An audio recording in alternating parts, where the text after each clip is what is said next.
Hey friend, have you subscribed to the podcast yet? If not, be sure to subscribe and follow wherever you listen to podcasts. That way you can get episodes first every week before everyone else finds out about them. Subscribers always get the episodes early. And if you haven't yet, I would love for you to leave us a rating and a review so that more people can find out about the show. We love inspiring others and we hope to reach more people. Thank you so much for your support.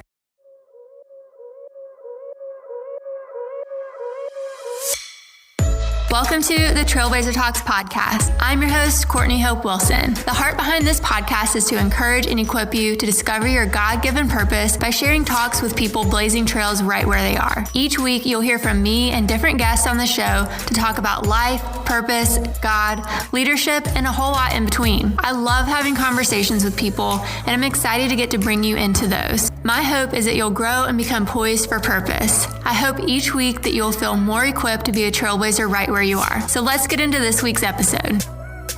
This week, I'm talking with my friend Alli. Alli is a personal stylist and an influencer, and she has so much wisdom on just making ourselves feel beautiful and owning the beauty that God has given each of us. I know this conversation is going to bless you, so let's hop on in.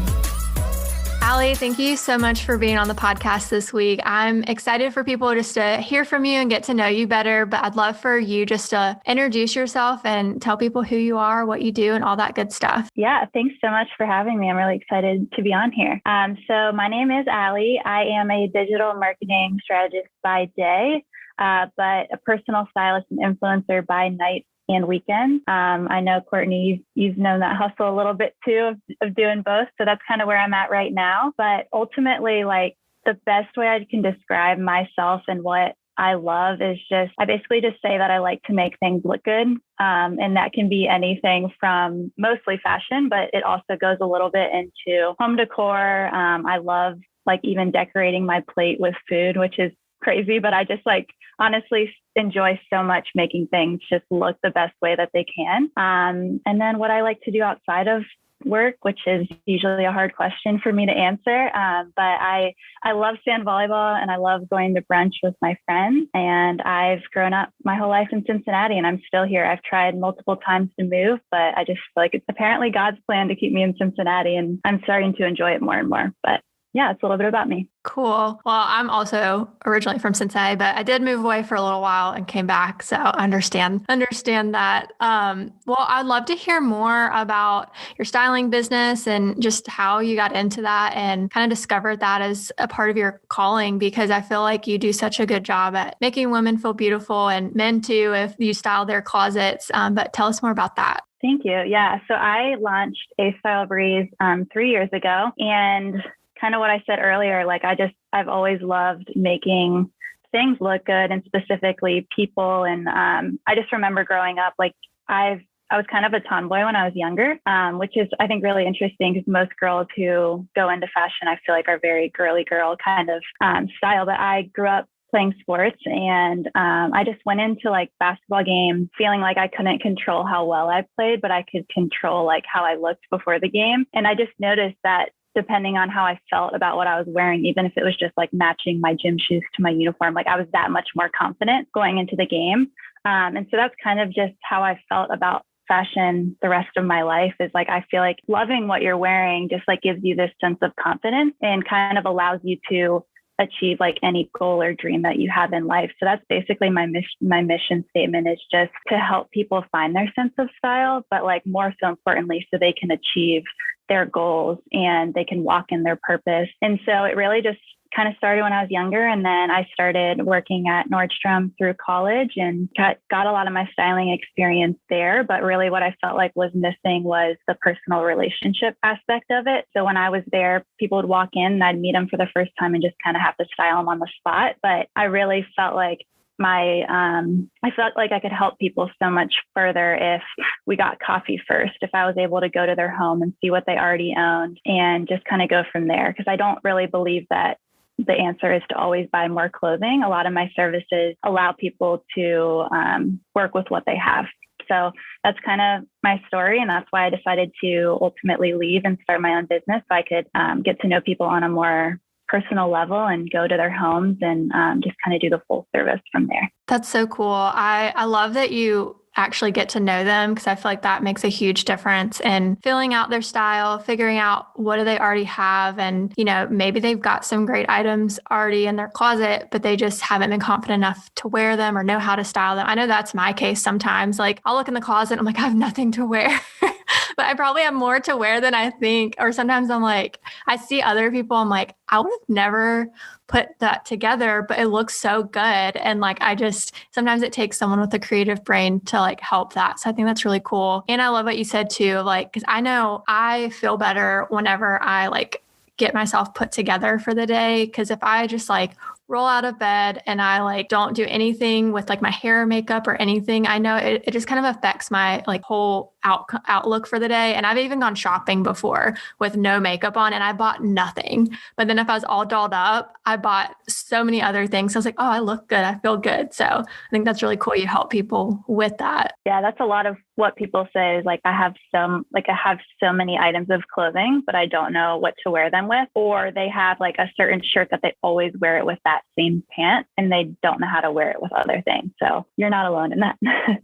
Yes. Well, that makes me feel better. Well, what are just some tips that you would give someone just for feeling more confident in what they wear and allowing that to help them in their everyday life? And also, like, how can it go kind of beyond our clothing and to just our overall confidence? Yeah. So I think that a lot of people just feel very confused about their sense of style. They don't know how to identify it. They don't know what to look for.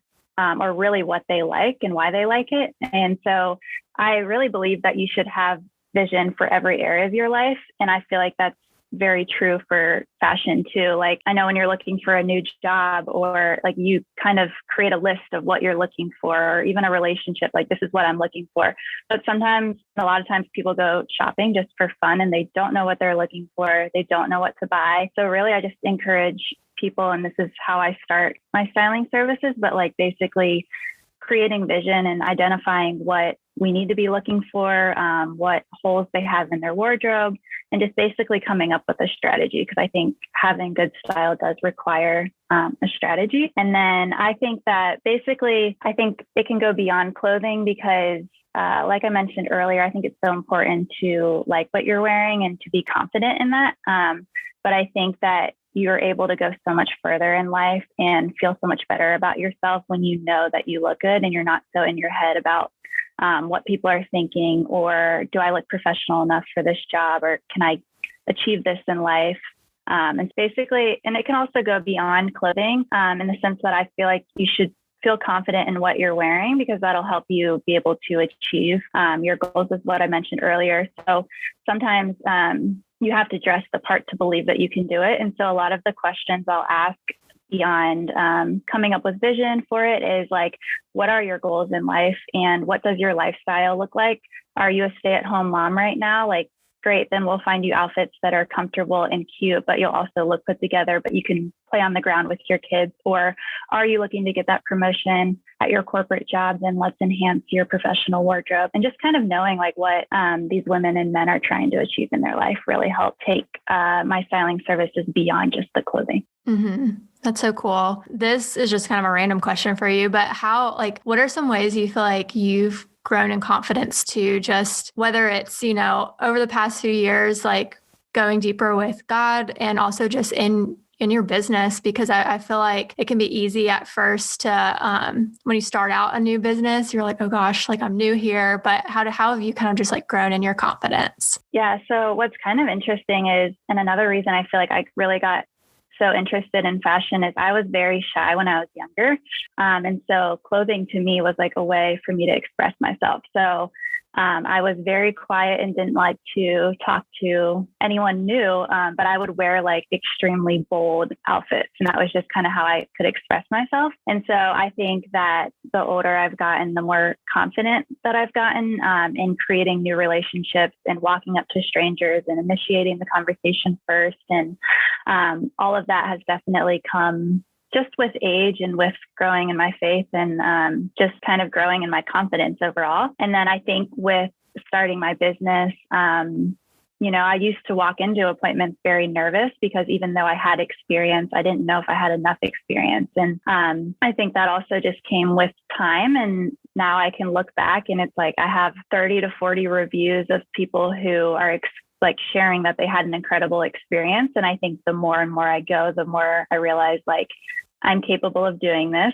People trust me, people want to hire me, and everyone so far has had a great experience. And so I think just even reminding myself of those things and knowing that this is my calling, I'm not doing something that I'm not supposed to be doing, and just, trusting before I go into any appointment, like I always just ask God to give me wisdom, to give me creativity, because sometimes going into things that require creativity definitely are harder because you can't be in control of the process. So for example, like I think online shopping is a lot easier for me because I have control of the product that I'm going to find. But if I have a styling appointment in person, it's like, I don't know what inventory that store is going to have. I don't know if they're going to have the item that I'm really looking for. And it just requires a lot more creativity. So I always go into those appointments just asking God for creativity, asking him for wisdom, and just making it a great experience for all my clients. That's so cool. I love that you invite God into the process, because I think we can,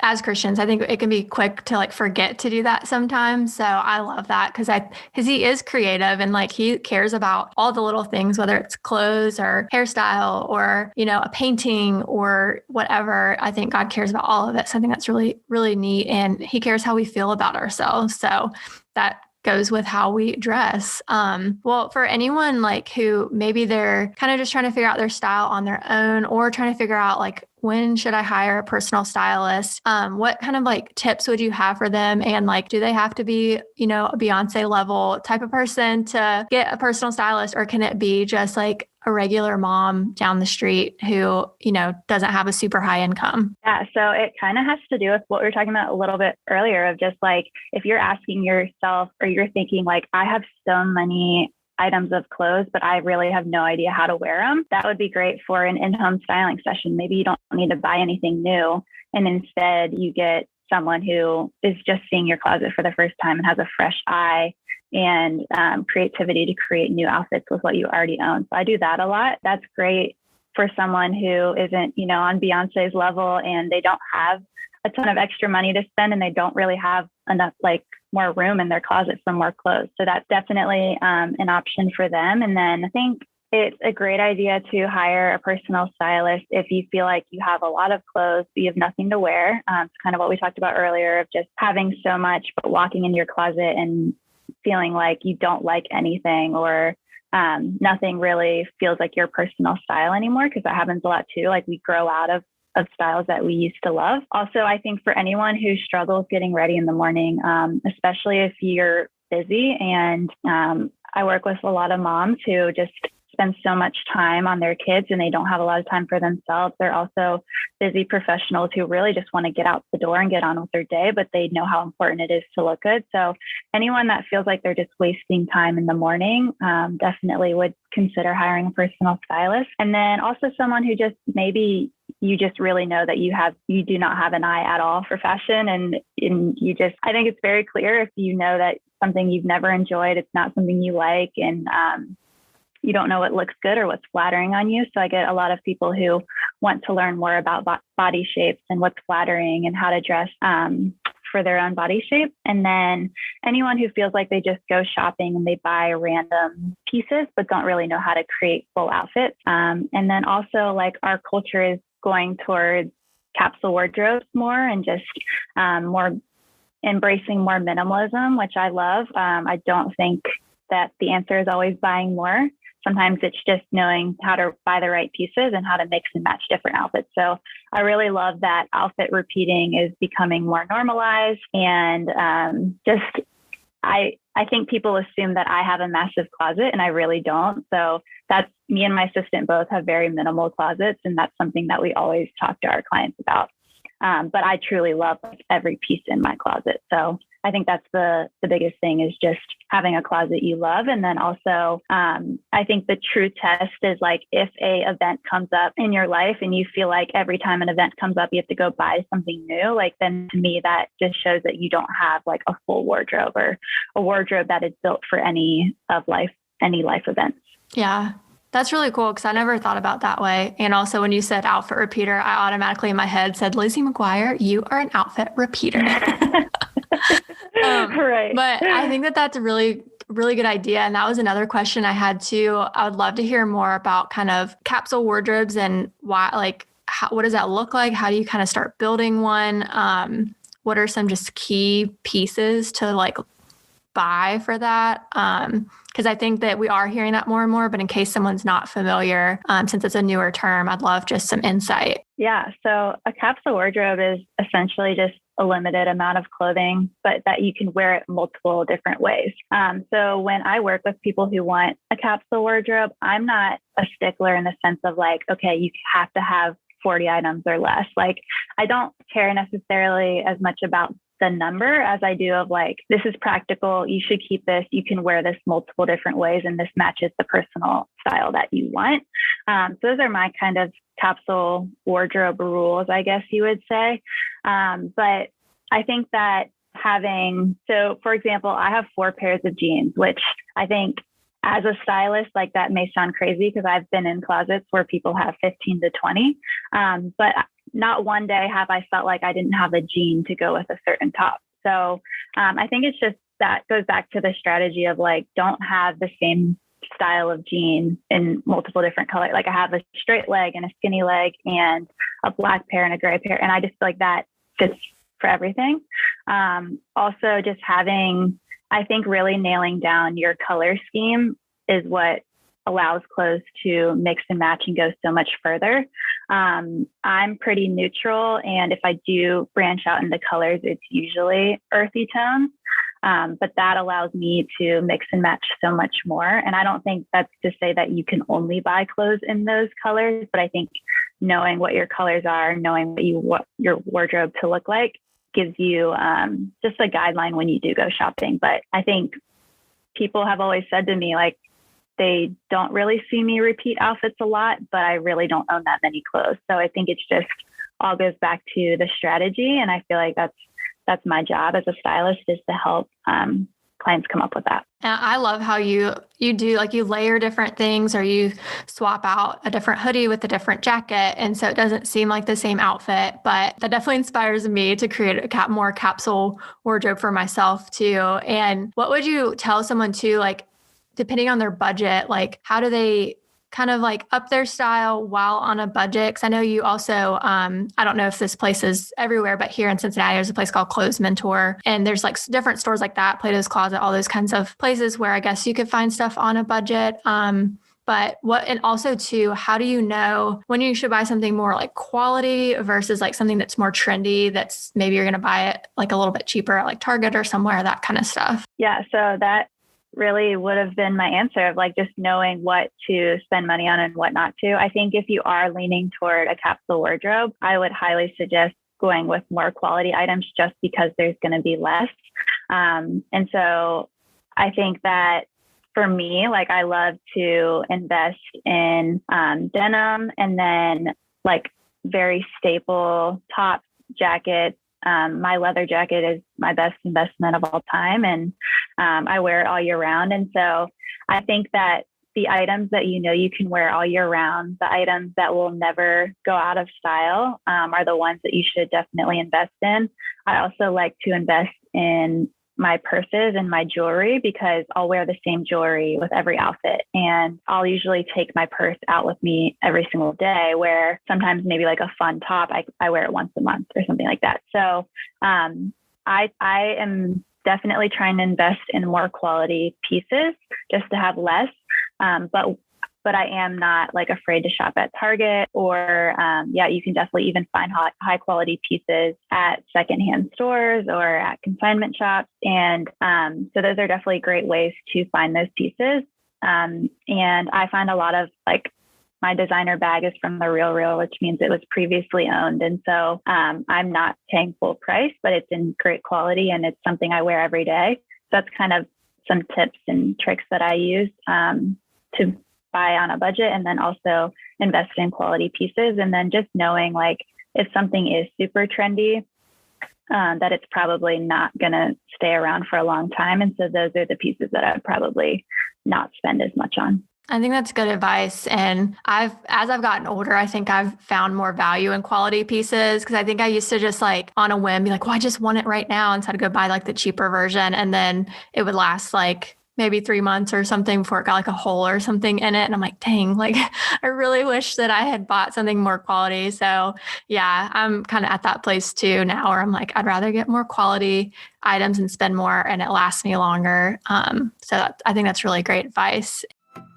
Hey friends, we'll be right back after this quick break.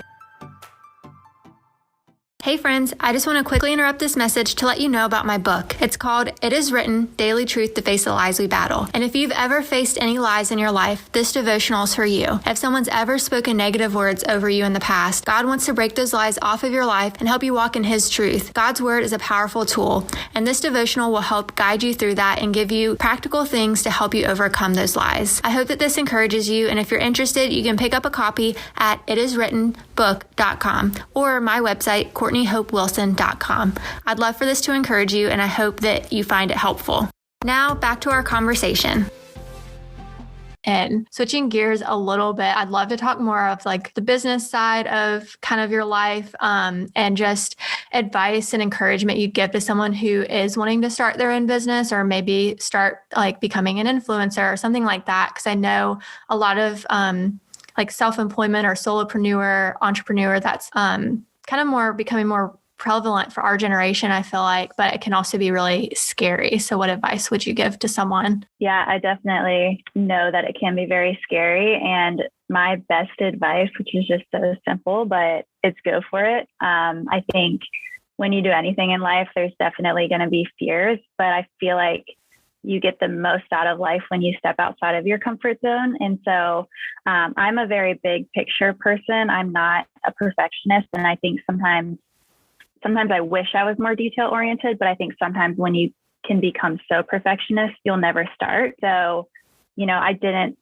did not have the best website. I did not have the best Instagram feed when I first started, but those are things that you learn as you go. And I was worried about what people would think about me when I first started my blog and all of that. But at the end of the day, like I wouldn't trade it for the world, and it's changed my life so much. And I get to go to bed and wake up every morning, like knowing that I love what I do. And I think that you can't trade that for anything. And so as much as it can be scary and you may wonder what people think, and if you're good enough and you're qualified enough, my best advice is honestly to just go for it. And if it doesn't work out, it doesn't work out, and it'll probably lead you to something else. And at least you know that you went for it. So that'd definitely be my advice. I love that. That's kind of my advice too, because I said this on an Instagram story today even, but one of my favorite quotes is Teddy Roosevelt's, do what you can with what you have where you're at.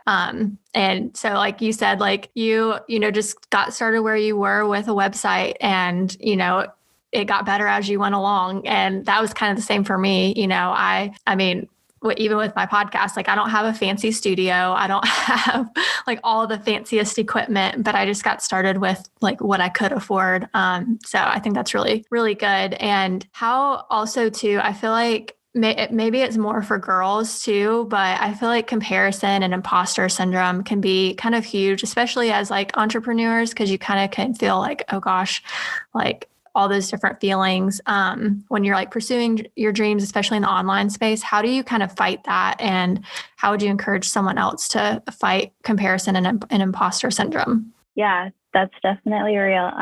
So I think that from the beginning, like there's been 3 bloggers that really inspire me and that I really look up to. And I kind of like just watch what they're doing and just always aspire to be on that level. But I think I keep it really small, and I'm not, I also think I keep myself so busy that I don't have too much time to just look at what everyone else is doing. And I think that can almost be a really good thing, where I think if you just are scrolling and seeing what everyone else is doing, that's when it can get unhealthy and you can kind of get in your head. And so I basically just, as much as I can, try to focus on what I'm doing and just ask myself, like, what is one thing I can do today that will help me get closer to maybe where they're at or where I want to be, and just really focusing on how I can make myself better, and just knowing and finding comfort, knowing that you're where God wants you to be right now. And if He wants you to be that famous and that big in the future, like then he'll give you that influence. And so it's definitely easier said than done, but that's just kind of what I try to tell myself and stick to. And then in terms of like imposter syndrome, I think that inspiration and imposter syndrome is very different. And I think that in a way, like all influencers get inspired by each other. And that's why things are trending. That's why there's certain TikTok videos that everyone's doing, because that's what's trending. And so I definitely think just you can get inspired by other people, but how do you make it your own, and how do you keep it authentic to your brand? Mm-hmm. That's all really, really good advice. And I think that what you said about not scrolling so much is huge, because I realize for myself, whenever I have more time on my hands, or maybe I'm like get sucked into some rabbit hole on Instagram or something, then that's when the comparison bug starts to get me a little bit more, because then I'm like, oh no, I'm behind. But then I'm like sucked into my phone and still just watching everybody else's life. But I think that's been one way I've fought comparison too, is like participate in your own life. Like, don't just watch everybody else's. And it's a lot easier to fight comparison when you're confident in what you're doing in your path and like you're going for it, instead of sitting around and watching other people do their life. So I think it's really good advice. And I saw it too. When I was thinking of different questions to ask you, I remembered an Instagram post that you had talked a little bit about legacy. And I thought that'd be just great to hear about, just as far as like, what kind of legacy do you hope to live, and what has that journey kind of just been like growing with your relationship with God over the past few years, and how has that affected leaving a legacy? Yeah. So I think I can get really, really, really wrapped up in how well my business is doing, how much I'm achieving. I'm an Enneagram 3, so that's really what I care about, is all the tasks that I can check off my to-do list at the end of the day. But really, when I think about legacy, like, I just want to be remembered for how I loved people and for how I made people feel at the end of the day. And why I love what I do now is just, I've heard too many women talk negatively about themselves. And I feel like I'm at a place where I am really confident in myself, and I like just desire nothing more than other women to feel that way, because there's so much freedom in just having confidence in really loving yourself. And so at the end of the day, like, I just want to help as many women as I can feel that and know that about themselves. And I don't, just go up to all my clients and start talking about Jesus, but I just, hope that like me being around them and me, giving them practical style tips and telling them that they look good and encouraging them and all of that, like at the end of the day, will maybe show them a little bit about who Jesus is. So as much as I'm so task oriented, I think really just leaving a legacy, like knowing that I helped women, helped even men, and just, allowed people to love themselves a little bit more. Mm-hmm. That's so good. And I don't think we always have to talk directly about Jesus. I think like as Christians, our lives should speak to that, like by the way we speak life over people and stuff like that. And I've heard the saying, like, you might be the only Bible someone reads. So I think it's just when we exemplify characteristics like Jesus and loving others well, I think that they'll notice there's something different, and like that might probe questions or something like that and like bring up a conversation. But I don't feel like we always have to be like, shoving our faith down someone's throat, because I don't feel like that always sits well. So I know in my own life, even in the corporate world, like I didn't necessarily tell people, that I was a Jesus follower or anything like that, but they noticed something was different. And then there would be times where like they found out I was a Christian, like, can you pray for me? Or like, hey, this thing's coming up. So I think that's always really cool when they do notice, because it means we're doing something right. But so the heart of this show is I love just talking with people who are blazing their own God-given trail and inspiring others with their stories. So I'd love to hear, and you may have already said it a little bit, but I'd love just to hear what's one piece of advice that you would want to just leave the listeners with that you've learned along your trail in life. Yeah. So I would say to take full advantage of your desires and passions. You really only have one life to live. And so, why would you want to spend it doing things that you don't enjoy, or working for people when maybe you feel like called to start your own business? And so really, I think to take full advantage of your desires and your passions, know that God gave them to you for a reason. When I first started walking out my faith, I met a ton of new Christian girls. And I felt like everyone in my small group was a nurse or a teacher. And a lot of times I felt guilty for wanting to be in the fashion industry and for desiring that, because it felt superficial to me almost. And I've had to realize that I didn't come up with these passions and desires on my own. God was the one that gave them to me. And just as much as other industries, like the fashion industry, if not more, needs a light, and it needs women to know that they're loved for who they are. And so I think if all Christians had the same passions and desires, we wouldn't be able to reach the amount of people that we are. So I would just say, embrace your gifts and your talents, and no matter what they are, and then just walk in faith and with courage, knowing you're doing what you're called to do. And it took me a while to realize that, but I feel like I'm at the place where I don't feel guilty about being in the fashion industry, even if it can be materialistic and superficial, because I feel like there can be so much more to it at the same time. Mm-hmm. I think that's so good, because that's true. We need people in every industry. We can't just have people in the feel-good industries or anything like that. We need people to be in every single industry and bring light to that. And I think you're doing such a great job with that in your industry. So I think that that's so beautiful that you've gotten to that place of owning that and being confident and comfortable with that. And I think that'll inspire other people too. So, but one fun thing I love just to ask people, what are just any current favorites you're enjoying lately? What are some of the favorite things that have just kind of been bringing you joy lately? Yeah, so I am loving the Ordinary skincare products. So I just feel like I got in a rut with my skincare, and then they're so affordable, but they work so well, and they just got me out of that rut. And now I'm excited to do my skincare at night. So, and then also I'm reading Today Matters by John Maxwell, and also not a huge reader, but can't put this book down. So highly recommend that. And then just some other things. I'm loving my new UGG slippers, and I work from home all day, so I basically wear them 24/7. And then I would say favorite fashion trend going into spring, summer would be stiletto, high-waisted, split hem jeans, super long, but basically a split hem at the bottom. And then I'm going to be wearing it with kitten heel sandals. So that's a new trend coming up.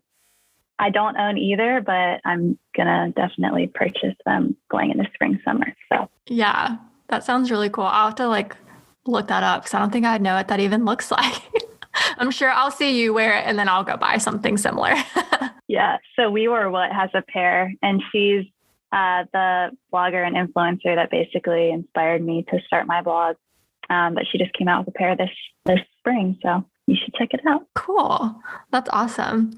Well, do you have anything coming up or anything that you just want to share, promote with our listeners? And also, how can they connect with you? All that good stuff. Yeah. So my team is currently working on creating a monthly styling service that basically just makes it more affordable for shopping lists. And then also you have access to a personal stylist. So this will be $75 per month, which is essentially could be the same as getting your nails done once a month or paying for a gym membership. So definitely one of our more affordable services. And a lot of kind of how our services work right now is people will hire us for seasons, so spring, summer, and they'll kind of splurge for the whole season. Then they'll hire us again fall, winter, and splurge for that upcoming season. And this basically just allows you to break it down. It's more of a budget-friendly service. So we'll send you 7 items each month that we recommend buying, and you can buy 1, you can buy 2, or you can buy all 7. So it's really just a way for anyone to be able to afford our services. And then also it's more budget friendly to be able to spread it out over month to month. And then also everyone can connect with me on Instagram at astylebreeze, and then also at our website, which is astylebreeze.com. Awesome. That all sounds really cool. I'll have to check out some of that stuff, and I'll link everything in the show notes so that you guys can easily connect with Alli and her team. Alli, thank you so much for being on the show today. I learned a ton, and I'm sure our listeners learned a ton too. So I really appreciate your time. Thank you so much for having me.